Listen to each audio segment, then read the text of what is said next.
各位聽眾你好，歡迎收聽陽光大道。我哋呢個 podcast 係喺美洲時間逢星期一朝早推出。我哋嘅節目有3個環節，分別係健康生活、社會透視同空中花園。而家我哋有健康生活。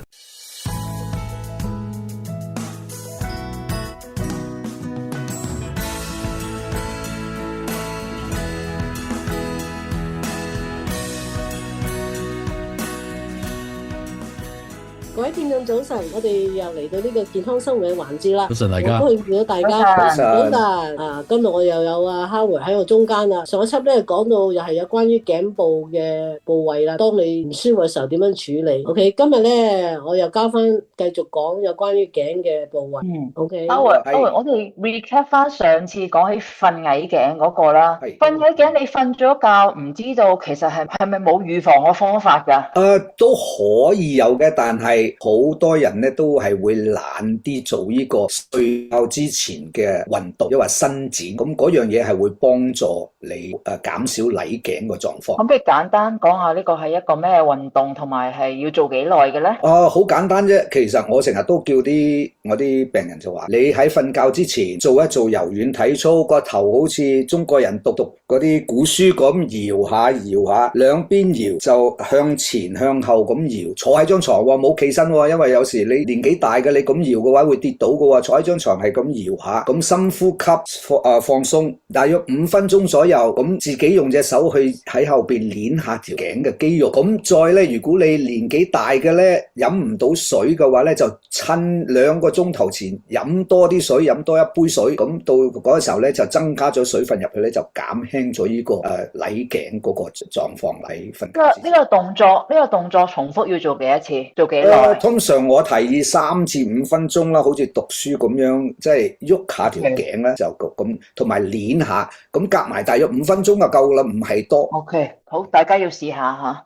但係當你已經產生有瞓矮頸，嗱呢個係之前啫。但係當你得咗呢個瞓矮頸嘅時候，又點樣處理咧？講埋啦。如果係輕微嘅話咧，你係只係覺得疼痛而唔覺得緊晒嘅時候，即係條頸喐唔得咧，你試下用下熱水袋啊，但係千祈唔好咁熱喎，扎落去最多係10分鐘至15分鐘，你就要攞開佢啦。咁如果都係唔覺得好嘅話，你就可以用隻手去自己按摩後邊條頸，抑或叫家人幫你按摩，但係唔好按咁大力，只係輕輕咁按摩，等佢啲血液循環。咁有時嚴重啲咧，佢會整到你個骨移咗位咧，咁嗰個時候咧，你就需要脊醫嚟到幫佢移翻嗰個頸骨，而幫你整鬆翻晒啲肌肉，咁你就冇嘢。通常好一次治療已經好噶啦。如果你係當晚整親，第二日去睇咧，但係如果你越留得耐咧，嗰啲乳酸素增加咧，就會影響到更加之難好嘅。係咪止痛貼係有冇幫助咧？定係嘥錢咧？定係有幫助嘅。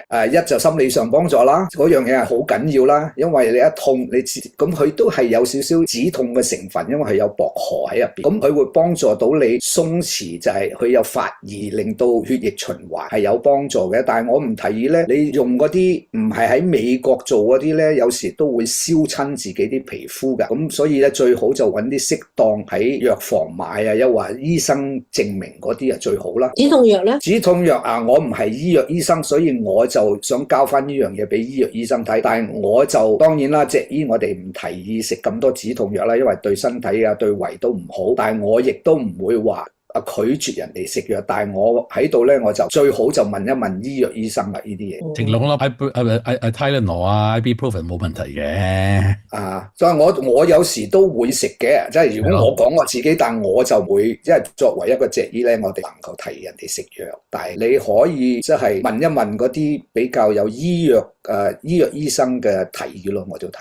有時咧，我個情形咧，有啲病人係有啲問題咧，咁唔肯落嚟見你咧，咁我就通常係俾啲 Ibuprofen，嗰隻係高啲嘅800 mg 嘅，同埋加埋。因為你可以啊嘛，係咯，你可以 prescribe， 我哋咧就永遠我哋都唔會提議，因為脊醫都係唔提議食藥噶啦，我哋係以健康問題，但係唔代表話有時真係需要食啲藥先幫助到自己嘅鬆弛。有時加埋 muscle relaxation 啫。係咯。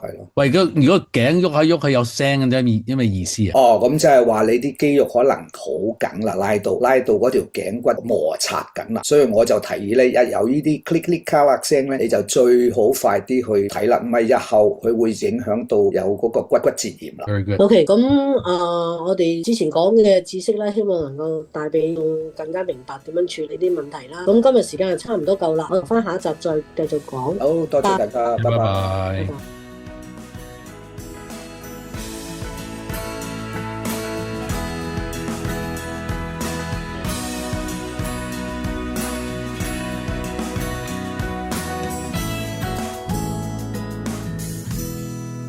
嚟到社會透視嘅時間，我係思熟。咁喺北美三國搞世界盃足球賽呢，一定就會出現一啲其他大洲唔會出現嘅場面啦。例如北美洲獨有嘅雷暴天氣啦，大家都見到喺費城有一場波打到個半場之後呢，就要暫停，下半場就要延遲，就唔係因為普通落雨啊，而係北美常見嘅呢個 severe thunderstorm 劇烈雷暴啊，即係呢58 mph 以上嘅陣風或者1寸以上直徑嘅冰雹啊，喺露天嘅球場咧，都一定要疏散啲觀眾去有蓋嘅地方先得。咁而墨西哥城咧，亦都有超過一場球賽咧，因為嗰啲午後雷陣雨咧同閃電啊，就要延遲開始。咁而喺嗰度咧，海拔超過7000尺嘅地方，雷雨之後嘅氣溫咧，可以跌到華氏55度，即係攝氏13度啊。咁啊，多倫多咧，最後一場球賽，原本啲球迷入場嘅時候咧，仲係熱到95F 35C。仲有好多濕度啊！咁但係喺雷暴喺附近經過之後咧，開場嘅時候咧，氣溫已經跌到宜人嘅72F 22C 啦。咁除咗劇烈雷暴啊，北美另一個現象咧，就係啲球場都有大品牌公司嘅商業冠名嘅，一簽咧就要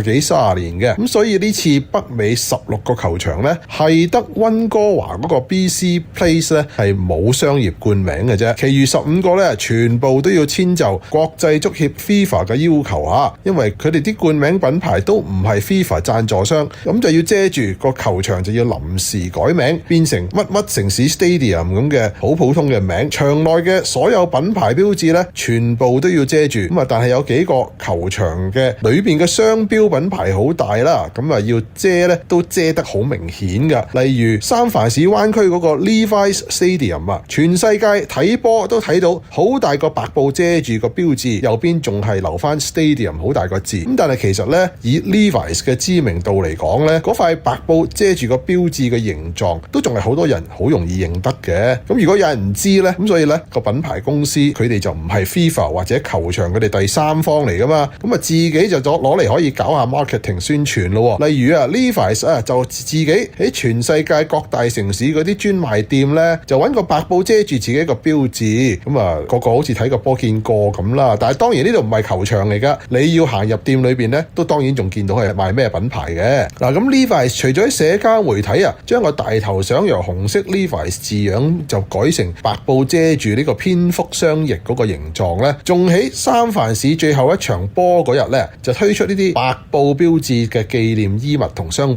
咁啊，佢就算唔係世界盃 sponsor 咧，仍然都可以出售啲明顯同世界盃有關嘅紀念商品嘅。咁啊，除咗遮住個標誌之外咧，最近各個球場先後就完成賽事啦，就可以恢復原貌啦。又係咁啦，球場就唔宣傳噶啦，但係嗰啲冠名品牌咧就成為咗佢哋嘅宣傳材料啦。啊，多倫多個滿地可銀行 B 模個標誌又再次出現，波士頓咧又再見到衛生用品牌子 Gillette。咁啊，前排最受大家注意嗰個場外標誌咧，就係用啲貌似剃鬚膏嘅白色物質啊，就遮住個名。咁而家咧又重見天日啦。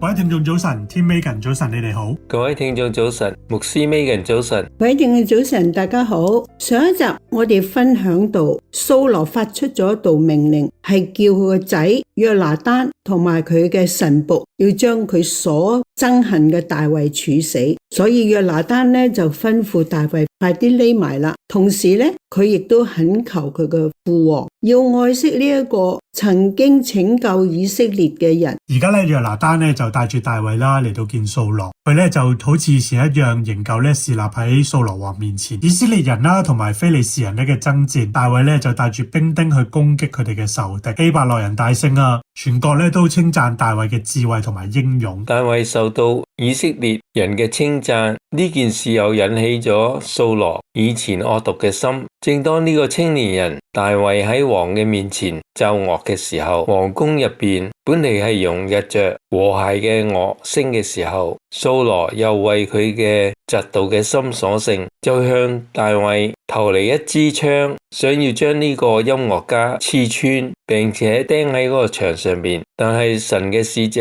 將呢個致命嘅武器轉離咗方向。大衛僥倖咁樣免一死，就偷走翻去自己屋企。掃羅咧就派咗探子喺度守候，計劃喺第二日嘅早晨，大衛一出嚟嘅時候咧就殺佢嘅。但係掃羅嘅第二女米甲咧就將佢爸爸嘅旨意話咗俾大衛聽，並勸大衛要急速嘅偷走。於是咧米甲就幫大衛喺個窗嗰度用繩吊咗落地下嗰度，大衛咧就偷走咗啦。係啊，而家呢個時間咧，大衛就逃去拉馬，去到撒母耳嗰度，先知咧唔怕王嘅憤怒，收留咗咧呢個逃亡嘅人。撒母耳嘅家咧係一個和平嘅住所，同宮裏邊嘅情形咧恰恰相反。耶和華想尊榮嘅僕人就喺呢個山間裏邊咧進行佢嘅工作。當時有一班先見同埋大衛喺埋一齊，佢哋毫不厭倦咁樣學習上帝嘅旨意，並且恭敬咁聆聽撒母耳口入邊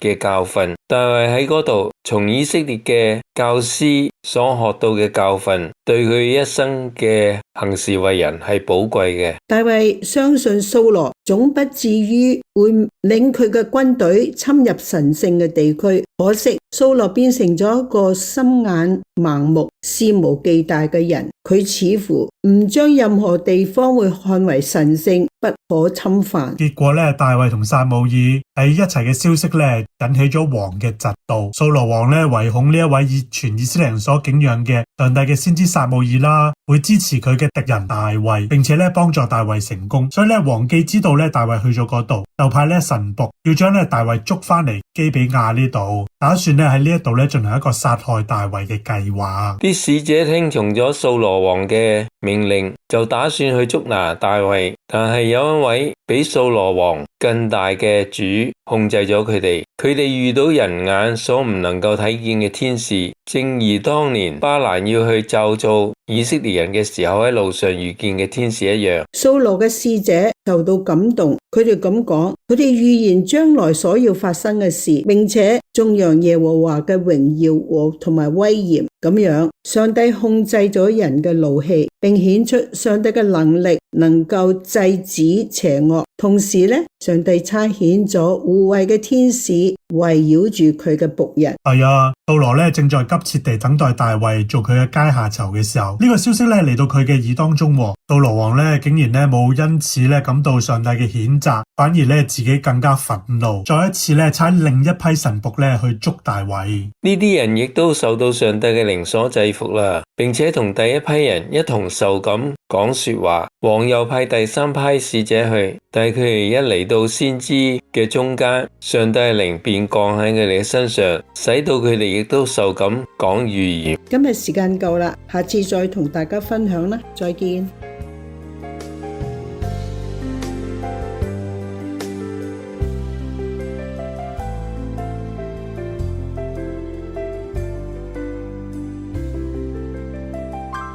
陽光大道嘅 podcast 係由美國加州 Temple City 嘅基督復臨安息日會羅省粵語教會製作，可以分別喺 AWR 嘅各個管道收聽同 subscribe 訂閱，包括蘋果機嘅 podcast app、iTunes， 仲有 Google、Spotify、Amazon 等等。我哋仲會將節目上載到我哋嘅 YouTube Channel Sunshine Boulevard 陽光大道粵語 podcast， 大家可以撳 subscribe 訂閱。我哋仲設有 Facebook 專頁，你你撳咗 like 即係讚，就可以每個禮拜睇到我哋最新一集節目嘅消息。呢個專頁嘅網址係 facebook.com/Sunshine Cantonese。好，我哋下次再見。